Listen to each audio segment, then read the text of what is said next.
বাংলাদেশের এই পোলা কি কয় শোনো। কি দাবি নিয়ে এখানে দাঁড়াইছেন? আমাদের দাবি হলো, সেটা আমি বলতে পারি না, দুঃখিত ভাই। सारी उम्र मैं जो कर जा बड़े आ रहा तेरे पीछे ये जिंदगी सर्कस हो गई। আপনারা শাহবাগের সড়ক অবরোধ করে দাঁড়িয়ে আছেন অথচ আপনারা জানেন না? এটা আমাদের এখনো বলা হয় নাই। আমাদের একটাই দাবি, আমরা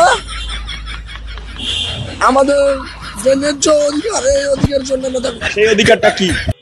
সেই অধিকারটা আমি এখন বলতে পারবো না ভাই, আমি সরি ভাই, আমার খেয়াল নাই, আমি বলতে পারবো না ভাই।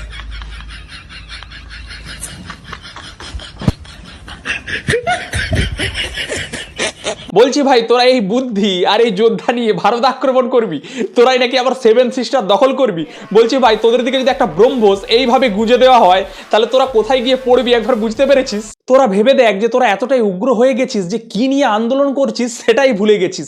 তার মানে এই যে দীপুচন্দ্র দাস এবং এরকম আরো অনেক নিরীহ হিন্দু ছেলে যাদের এরকম মেরেছিস পিটিয়ে, তারা কি নিয়ে মেরেছিস, তাদের দোষ কি ছিল সেটাই হয়তো তোরা জানিস না।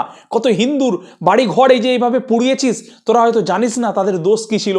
শুধুমাত্র এটা ভেবেছিস যে সে হিন্দু, তাকে মারতে হবে, সে কাফের, এই ভেবেই হয়তো তাকে তোরা মেরে দিয়েছিস।